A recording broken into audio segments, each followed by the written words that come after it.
Good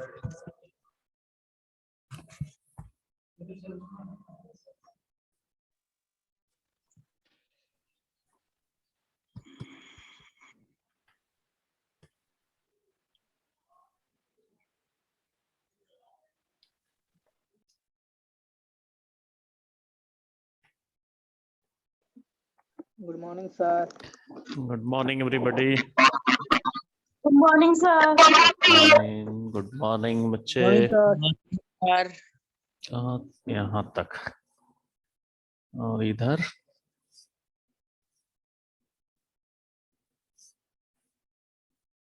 और आगे यहाँ तक लिख सकते हैं।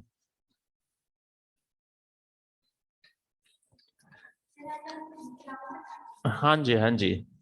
ग्रामर की भी बुक निकाल लीजिए, व्याकरण।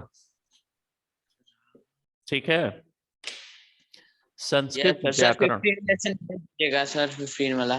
कौन सा सर? हाँ जी सर बताएं। वो जो आप 14 का भेजे हैं सर, उसमें सेकंड क्वेश्चन मैच नहीं कर रहा है। अच्छा अच्छा, किस लेसन का? सर संस्कृत का लेसन 14वां।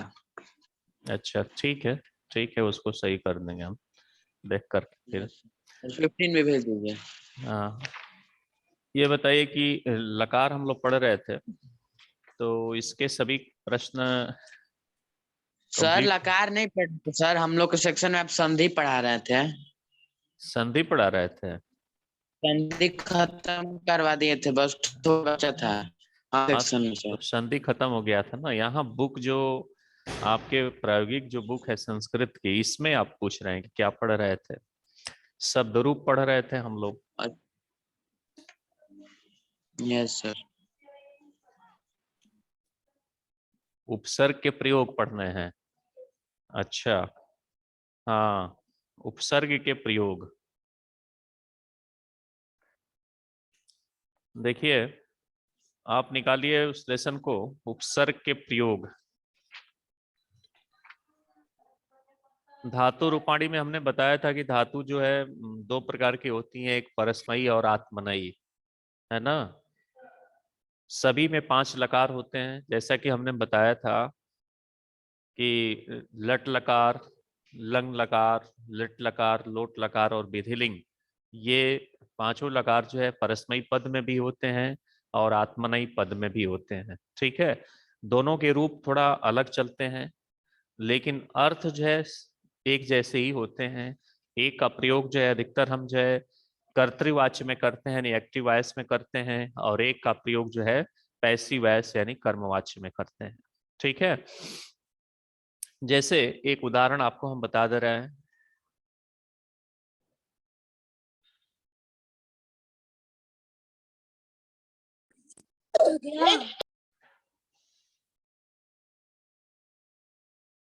जैसे मान लीजिए लिखा है यहाँ पर, सह संस्कृतम पठति। ठीक है, ये आपका जो एक्टिव वॉइस यानी कर्तृवाच्य में है। कर्तृवाच्य, कर्तृवाच्य में ये जो है वाक्य है। अब इसको जब हम पैसिव वॉइस में बनाएंगे यानी कर्मवाच्य में, तो क्या करेंगे? सह तौ ते तम तौ तान तेन, तृतीया विभक्ति का एक वचन। ठीक है, तेन संस्कृतम और पठयते, ऐसे जोड़ देंगे। ठीक है, ये आपका जो है कर्मवाच्य में बन जाएगा यानी पैसिव वॉइस में बन जाएगा।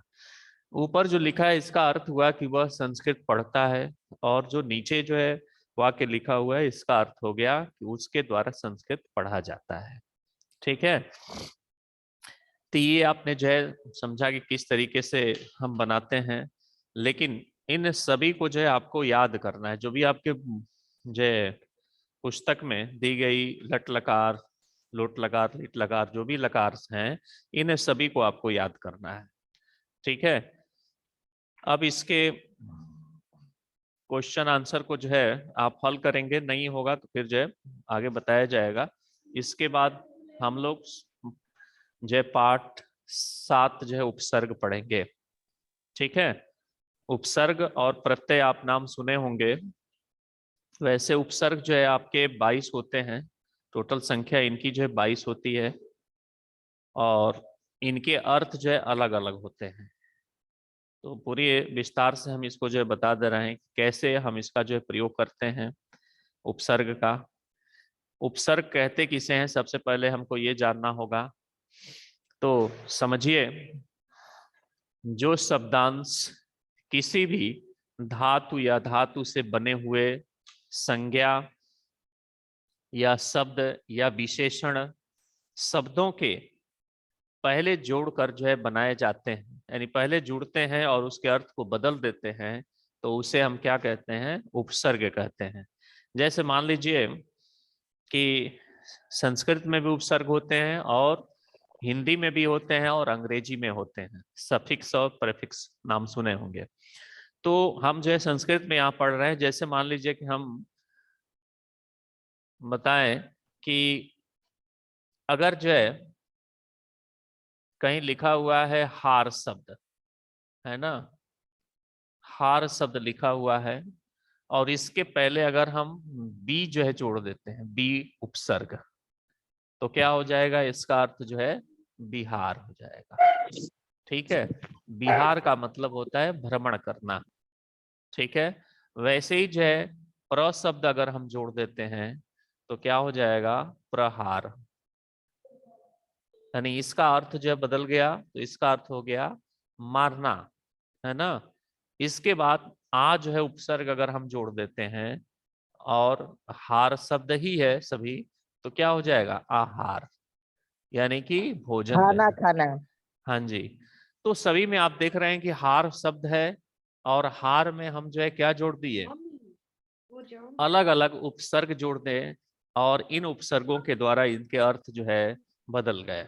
ठीक है, तो ये जो है उपसर्ग होते हैं। ऐसे ही जो है संस्कृत में भी उपसर्ग होते हैं। ये इनकी संख्या जो है 22 होती है।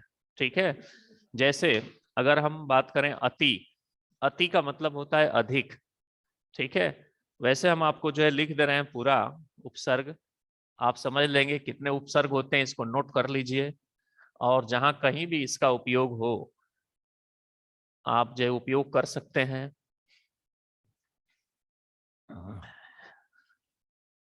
जैसे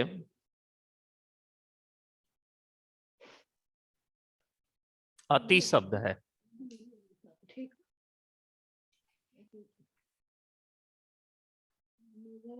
पहला जो है उपसर्ग है अति, अति का मतलब होता है अधिक।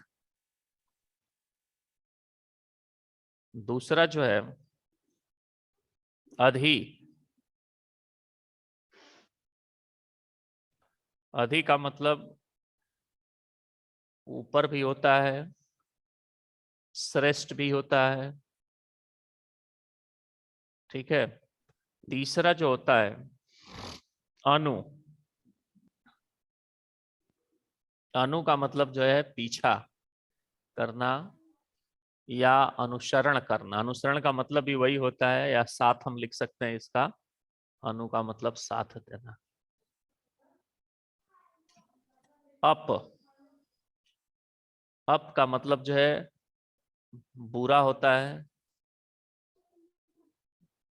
यानी अच्छा नहीं होना, या हीनता होता है, या दूर होता है। ठीक है, पांचवा है अभी,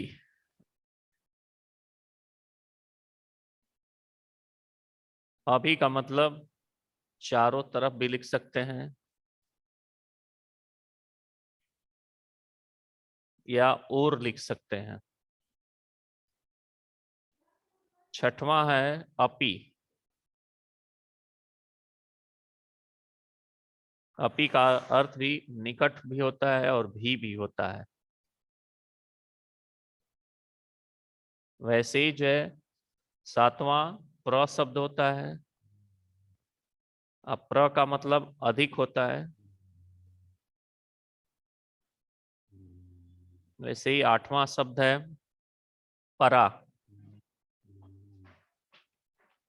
परा का मतलब निषेध भी होता है,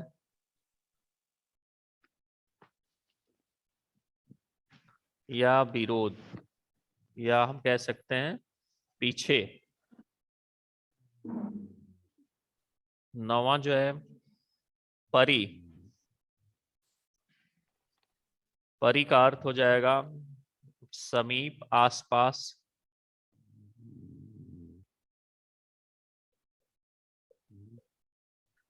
उसी तरीके से 10वां जो है आ शब्द हो जाएगा, यानी इसका अर्थ हो गया संपूर्ण, या हम कह सकते हैं आसपास भी या चारों ओर भी। 11 हो जाएगा प्रति। इसका भी वो विरोध अर्थ हो जाएगा। दिखाई दे रहा है ना नीचे। 12। 12वां आपका हो जाएगा उप। उप का अर्थ हो जाएगा समीप में।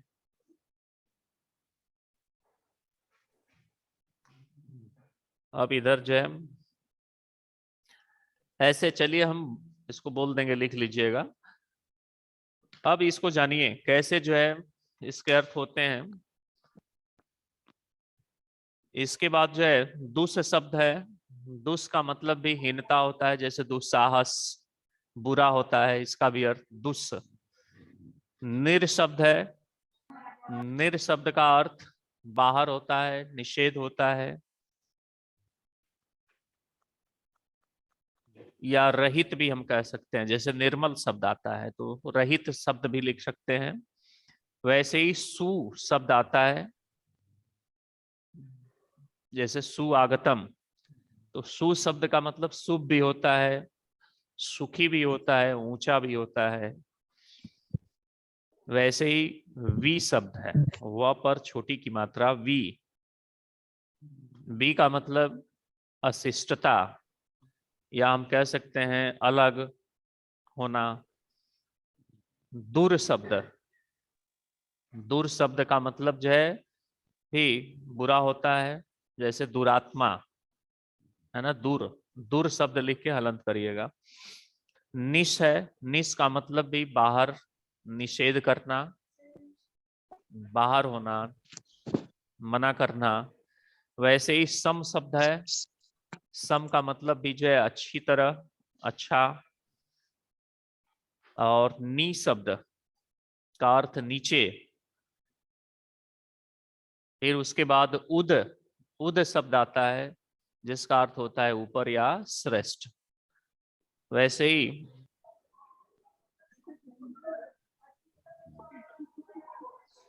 हाँ, तो अर्थ तो भाई सेम लगभग जो है कई के मिलते जुलते हैं। अव। अव का मतलब होता है दूर होना या नीचे होना। ठीक है। अब आप जो है इसके देखिए, ये उपसर्ग आपके जो बुक में है लिखा है, अधो लिखितानि वाक्यानि पठत। नीचे लिखे गए वाक्यों को आप पढ़िए। गच्छति, गच्छति आगच्छति स, यानी जाते जाते वह आता है। ठीक है। अब देखिए गच्छति, गच्छति जो शब्द लिखा हुआ है, तो गच्छति गच्छति कहने का मतलब जा रहा है, जा रहा है या जाता है, जाता है। लेकिन उसी के आगे जो है आ लगा दिए आप, तो क्या हो गया? आगच्छति माने आता है। ठीक है। तो गच्छति हमने जो है एक धातु रूप है, और इस धातु रूप में हम जोड़ दिए आ शब्द, तो आगच्छति हो गया, यानी आना इसका अर्थ हो गया। ठीक है। यानी उसका उल्टा, जाना का उल्टा हो गया, विपरीत हो गया। ठीक है। वैसे ही करोति, करोतु, अनुकरोति, यानी करोति, करोति माने करना। करोति का मतलब करना होता है, लेकिन अनुकरोति का मतलब होता है नकल करना हो जाएगा। अनु का मतलब क्या होता है? अर्थ होता है पीछे। ठीक है। हमने जैसे अनुशासन शब्द है, शासन माने शासन, है ना, शासन में रहना। लेकिन अनु का मतलब उस शासन के पीछे, यानी कि जो नियम कानून बनाए गए हैं उसका हमको पालन करना है, पीछे चलना है उसके। तो इसलिए उसका अर्थ हो गया जय अनुशासन में रहना, यानी अनुशासन। उसी तरह करोति जो शब्द है, करोति का मतलब करना, और अनुकरोति का मतलब जो कोई व्यक्ति आगे कर रहा है ठीक उसी का नकल करना, अनुकरोति यानी उसके पीछे चलना। ठीक है, वैसे ही आगच्छति, आगच्छति और उदगच्छति। ठीक है, आगच्छति आगच्छति और उसके बाद जो है उदगच्छति है, जो हमने उद का जो है अर्थ बताया आपको। उद का अर्थ ऊपर या श्रेष्ठ होता है। तो यहाँ लिखा है कि आगच्छति, आगच्छति मतलब आता है, आता है। फिर कह रहा है कि उदगच्छति मतलब ऊपर चला जाता है। वैसे ही जो है आस्ते, आस्ते, उपास्ते, उपास्ते, आस्ते, आस्ते आस्था से मतलब है, और उपास्ते माने उपासना से अर्थ है। उप का मतलब होता है नजदीक में, है ना। आस्ते मतलब उपासना करना, पूजा करना। तो कह रहे कि आस्ते, आस्ते मतलब जैसे पास में बैठा हुआ आदमी। जैसे उपनिषद शब्द होता है, उपनिषद का भी अर्थ होता है कि उप का अर्थ होता है नजदीक में, नी और सद शब्द होता है यानी कि आचार्य के पास में बैठकर विद्या अध्ययन करना, उपनिषद का अर्थ हो जाता है। जैसे हम उप कृष्ण की बात करें तो अगर हम उप कृष्ण लिखे हुए हैं तो उप का मतलब नजदीक में और कृष्ण का मतलब कृष्ण, अर्थात कृष्ण के नजदीक में, तो उप कृष्ण हो जाएगा। अर्थात कृष्णस्य समीप, इसका जो है हम विग्रह करेंगे जब समास में, तो इसका अर्थ हो जाएगा कृष्णस्य समीपम यानी कृष्ण के समीप में। ठीक उसी तरीके से यहाँ जो है अगर उपासना शब्द लिखते हैं या उपवास शब्द लिखते हैं तो वास का मतलब क्या होता है, निवास करना, और उप का मतलब होता है पास में। अर्थात हम उस दिन किसके पास में निवास करते हैं, हम जिसके प्रति उपासना करते हैं, जिसके प्रति हम आस्था रख के पूजा करते हैं, उसके प्रति हम उपासना करते हैं। ठीक है, तो इस तरीके से हम देखते हैं कि इन उपसर्गों का अर्थ जो है कैसे बदलता है। जैसे अगला है कि गच्छति, गच्छतः, गच्छति, अनुगच्छति स, यानी गच्छति, गच्छति माने चलता है, चलता है वो, लेकिन अनुगच्छति स वह उसके पीछे चलता है। ठीक है, अनुगच्छति, अनु जहां भी लगेगा तो उसका अर्थ हो जाएगा पीछे, यानी कि अनुकरण करना, उसका पीछे जो है उसके चलना।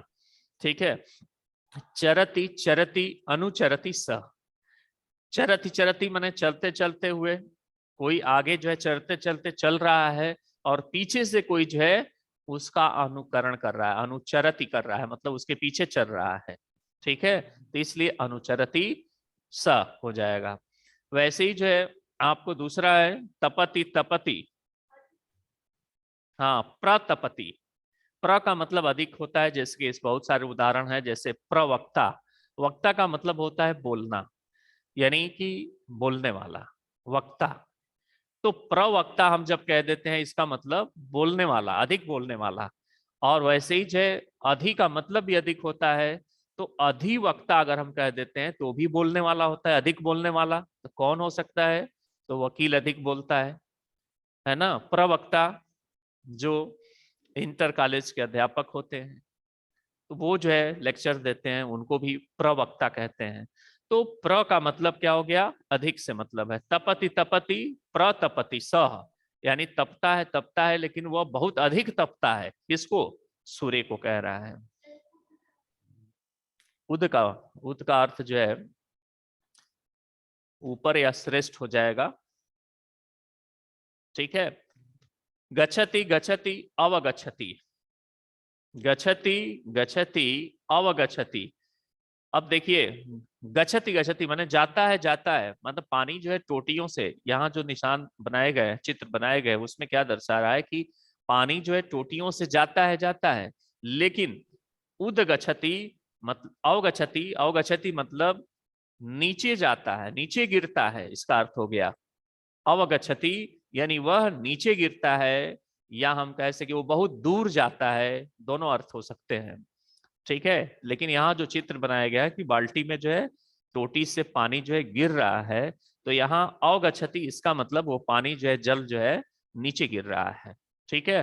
वैसे ही अस्मरति, अस्मरति, अनुस्मरति सा, यहाँ एक बालिका जो है कुर्सी पर बैठी हुई, स्मरती स्मरती माने कुछ याद करती है, याद करती, अनुस्मरति सा मतलब वह कुछ जो है पहले के चीजों को पढ़ी हुई, मतलब पढ़कर याद की पुनः उसको जो है याद कर रही है, इसलिए अनु लगा है इसके पीछे और अनुस्मरति हो शब्द जो है हुआ है, यानी वह पीछे की चीजों को स्मरण करती है।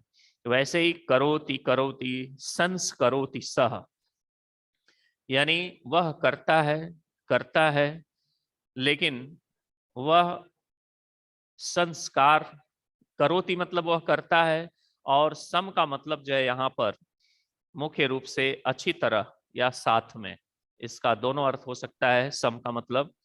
तो सम संस्करोति यानी समधन करोति बराबर संस्करोति, वह करता है लेकिन कैसे, बहुत ही अच्छी तरीके से करता है। ठीक है। लिखति लिखति अभिलिखति सह, यानी अभी का अर्थ हमने बताया कि और होता है या चारों ओर होता है, तो लिखति लिखति अभिलिखति मतलब वह लिखता है लेकिन कैसे, वह चारों ओर जो है लिखता है, चारों ओर की चीजों को लिखता है। ठीक है, अपने लेख में चारों तरफ की चीजों को जो है दर्शाता है। वैसे ही सर्व दुष्करोति, दुष्करोति का मतलब हमने बताया कि पहले ही जो है कि दुष् का अर्थ जो है क्या होगा, हीन या बुरा या कठिन या जो है दुष्ट शब्द होता है। तो सर्व दुष्करोति यानी सभी क्या करते हैं, बहुत ही बुरा करते हैं, सभी के साथ वह बुरा करता है। ठीक है। वैसे ही है क्रामति क्रामति निष्क्रामति, यानी क्रामति क्रामति यानी वह जो है करता है मतलब वह आगे जो है बढ़ता है, निकलता है लेकिन निष्क्रामति यानी निष् का अर्थ जो है यहाँ पर बाहर निकलना होता है या निषेध करना होता है। तो क्रामति क्रामति यानी वो चलता है लेकिन निष्क्रामति यानी बाहर निकलता है। ठीक है। वैसे ही है चरति चरति अति चरति सह, चरति चरति यहाँ पर जो है एक दूसरे को जो है आचरण करने से, चर का मतलब जो है आचरण करना, तो आचरण करता है लेकिन अति चरति वह उससे बहुत ही अच्छा आचरण करता है। ठीक है। वैसे ही गंगा हिमालयात निःसरति, गंगा हिमालय से क्या करती है, निकलती है। निरसाती मतलब बाहर निकलने के हम जो है क्या कहते हैं, निःसरति यानी बाहर निकलती हैं, इसलिए यहाँ हो जाएगा गंगा हिमालय से निकलती हैं, बाहर जाती हैं। वैसे ही निर्थयति निरर्थक यति, निर शब्द है उसके बाद थयति कार्यम तत् तु सह, यानी थय रथयति का मतलब जो है थकने से मतलब है, और निर का मतलब जो है नहीं अर्थात रहित शब्द, यानी बिना थके हुए वह कार्य करता है। ठीक है। निरर्थयति यानी कि थयति का अर्थ जो है थकना और नीर का मतलब नहीं, तो इसका अर्थ हो जाएगा निरर्थयति यानी वो नहीं थकता हुआ कार्य करता है। यानी कह रहे कि ऊपरी यानी एवं रंजित पदानि तानि शर्वाणि उपसर्ग व्यंजनानि उपसर्ग युतानि सन्ति, यदा धातु पूर्वम उपसर्गाणाम प्रयोगः भवति तदा तस्य अर्थस्य परिवर्तनम भवति। यानी ऊपर लिखे गए जितने भी जो है रंजित शब्द है, रंगे गए शब्द हैं, वे सभी जो है उपसर्ग हैं, और ये सभी उपसर्ग जो है किसी धातु के पहले, किसी शब्द के पहले, किसी विशेषण के पहले लग करके उसके सभी अर्थ को परिवर्तन कर दिए हैं। जैसे गच्छति जाता है, और आ लगा देंगे वहां तो क्या हो जाएगा, आता है, आ का अर्थ उल्टा हो जाएगा, विरोध में हो जाएगा। करोति करता है, और दुष्करोति मतलब बिगाड़ता है। ठीक है। तो इस तरीके से आपने देखा, ध्यान देने योग्य जो बातें हैं, उपसर्गराम प्रयोग धातु पूर्वम भवति, उपसर्गों का प्रयोग जो है संस्कृत में अधिकतर धातुओं के पहले होता है। जैसे धावती शब्द है और उसमें अभी जो है उपसर्ग लगा देंगे तो क्या हो जाएगा, अभिधावती। वैसे ही जो है उपसर्गणाम प्रयोग है धातु अर्थे परिवर्तन भवति, उपसर्गों के प्रयोग से जो धातु होते हैं उसके में परिवर्तन हो जाते हैं। जैसे गच्छति है और उसमें आ शब्द जोड़ देंगे तो आगच्छति हो जाएगा, जिससे उसमें परिवर्तन हो जाता है। अब कह रहा है कि उपसर्गणाम प्रयोग सर्वेषु कालेषु सर्वेषु च वचनेषु भवति, यानी उपसर्गों का प्रयोग हम सभी कालों में सभी वचनों में हम कर सकते हैं या होता भी है। ठीक है, उसमें ये नहीं है कि नहीं हम जो है भविष्यत काल है तो उसमें हम जो है नहीं लगाएंगे, क्योंकि वो तो एक तरह से अव्यय है। तो अव्यय को हम कहीं भी लगा सकते हैं, किसी भी वचन किसी भी पुरुष में और किसी भी लकार में उसका हम प्रयोग जो है कर सकते हैं। ठीक है, अब जो है इसके कुछ जो है प्रश्न हैं, आप देखेंगे अभ्यास। रेखांकित पदानाम उपसर्गात् चित्वा लिखत, यानी नीचे लिखे गए रेखांकित पदों को चुनकर रेखांकित पदों में उपसर्ग चुनकर लिखिए। जैसे लिखा है कि सह पितरम अनुसरति, यानी वह पिता का अनुसरण करता है, मतलब जैसे पिता करते हैं वैसा ही वो भी जो है कर रहा है। तो यहाँ अनु शब्द जो है क्या हो जाएगा, आपका उपसर्ग हो जाएगा, यानी कि आप जो है अनु को टिक करेंगे। दूसरा है सह अवगच्छति, अवगच्छति यानी अव शब्द यहाँ हो जाएगा। तीसरा कन्या पाठम अनुस्मरति, अनु शब्द यहाँ उपसर्ग होगा। वैसे ही सह तम प्रताड़यति, तो प्र शब्द हो जाएगा। ताड़यति का मतलब कई अर्थ होते हैं। आप ताड़यति का मतलब यहाँ मारना शब्द है संस्कृत में, है ना, प्रताड़ित करना। हाँ, लेकिन ताड़ना का मतलब देखना भी होता है, समझ रहे हैं। जैसे तुलसी बाबा ने रामायण में कहा है कि ये सब है ताड़न के अधिकारी, है ना। तो वहां जो ताड़न शब्द का प्रयोग किए हैं, उस ताड़न से मतलब क्या है, देखना या निरीक्षण करना, उसका अर्थ है। अब उस ताड़न का अर्थ नहीं है कि नहीं ढोल गवार शूद्र पशु नारी ये है सब ताड़न के अधिकारी, ऐसा नहीं है। ये सब ताड़ने का अर्थ जो है यहाँ निरीक्षण करने से देखने से है, लेकिन संस्कृत में ताड़ने का अर्थ जो है मारने से मतलब है। ठीक है, तो अब देखिए यहाँ पर जो प्र शब्द लगा है तो यहाँ प्र जो है उपसर्ग हो जाएगा।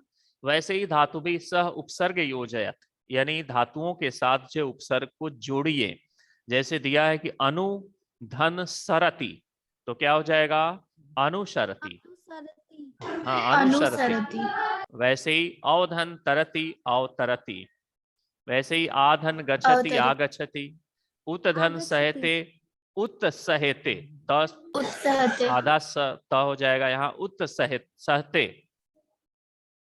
उत्सहते, यानी जहां भी हलंत हो और जब दो शब्द आपस में जुड़ते हो तो हलंत वाला जो शब्द होगा वर्ण होगा वो आधा हो जाता है।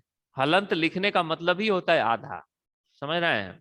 तो जैसे यहाँ उत धन सहते लिखा हुआ है, जब दोनों को हम जोड़ देंगे एक में तो क्या हो जाएगा, तो जो है वहां आधा हो जाएगा, तो उत सहते हो जाएगा। ठीक है, उपतिष्ठति, तो ये उपतिष्ठति हो जाएगा। प्रभवती तो प्रवहती हो जाएगा। प्रभवती। विधन नश्यति विनश्यति हो जाएगा। अब देखिए विनश्यति। सम गच्छति, संगच्छति। हाँ, तो यहाँ स पर क्या करेंगे, एक आप जो है बिंदु लगा लेंगे स पर। हाँ जी, हाँ, ऊपर ऊपर ऊपर लगा लेंगे, हटा देंगे। नहीं, आप उसको सम ही पढ़ेंगे। संस्कृत में जब स के ऊपर आप बिंदी लगा लेंगे तो उसको भी हम सम पढ़ेंगे, ठीक है ना। जैसे आप लिखते हैं क्या, सन्यासी, सन्यासी शब्द लिखते हैं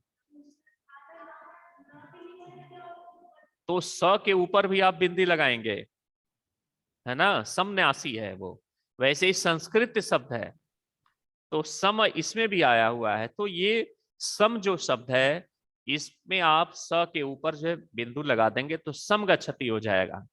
ठीक है, वैसे ही अभिलिखति अभिलिखति, अधितिष्ठति अधितिष्ठति, निष्क्रामति। अब यहाँ देखिए स जो है यहाँ स ये स नहीं रहेगा बल्कि आपको ये क्र भी लगा है यहाँ में, यानी क में जो है र भी है, इसलिए यहाँ मूर्धनी स आधा स जुड़ जाएगा तो क्या हो जाएगा निष्क्रामति।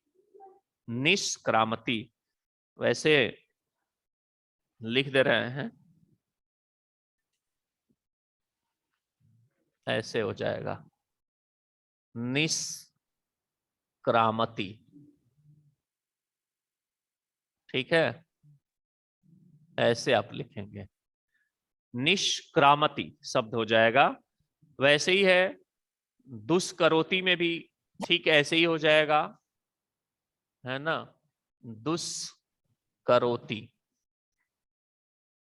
इसको भी जोड़ेंगे तो ठीक ऐसे ही दुष्करोति हो जाएगा।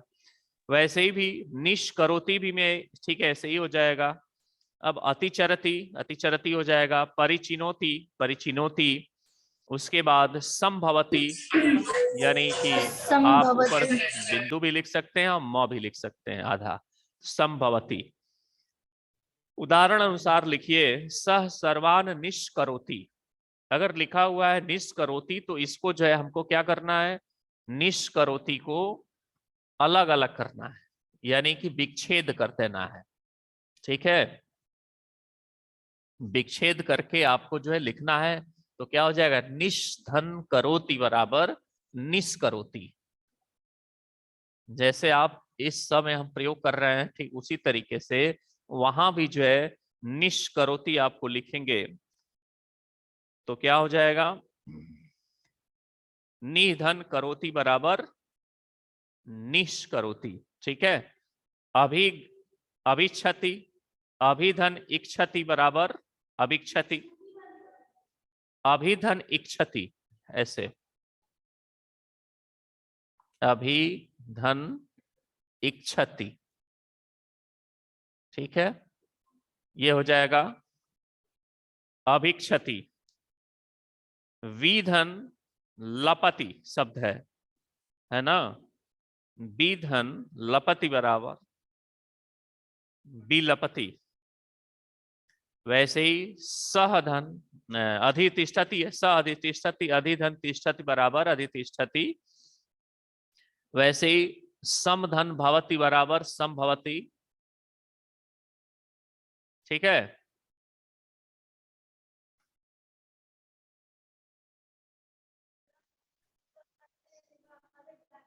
क्या? अब देखिए दूसरा शब्द है इसमें, ना ऊपर और खोल, अरे खोल, अरे खोल ना तो संभवति समधन भवति बराबर संभवति। अनुस्मरति अनुधन स्मरति बराबर अनुस्मरति। हाँ स्मरति आधा स्मरति स्मरति। ठीक है, वैसे ही उच्च स्तरीय चिंतन प्रश्न है जैसे कि वृत्त मध्येन दत्त पदेन सह विविध उपसर्गणाम प्रयोगम कृत्वा नवीन पदानाम निर्माणम कुरुत। यानी जो वृत्त में लिखा गया जो दिया गया जो पद है उस पद के साथ भिन्न भिन्न प्रकार के नवीन उपसर्गों को चुनकर आप जो है शब्द बनाइए। हाँ जी वही, जैसे पहला एक उदाहरण दिया है गच्छति शब्द में आ जोड़ेंगे तो आगच्छति हो जाएगा, उसी तरीके से उपगच्छति। सर संगच्छति। हाँ जी, संगच्छति अधिगच्छति अनुगच्छति, यानी कोई भी जो है इसमें उपसर्ग लगा सकते हैं जो उसके जो है शब्द को उचित जो है उसका अर्थ निकाले। ठीक है, अब लिया है मुख्य मूल्य परक प्रश्न है कि मंजूषायाम चित्वा उत्तिष्ठित उचित कोष्टके सुलिखत।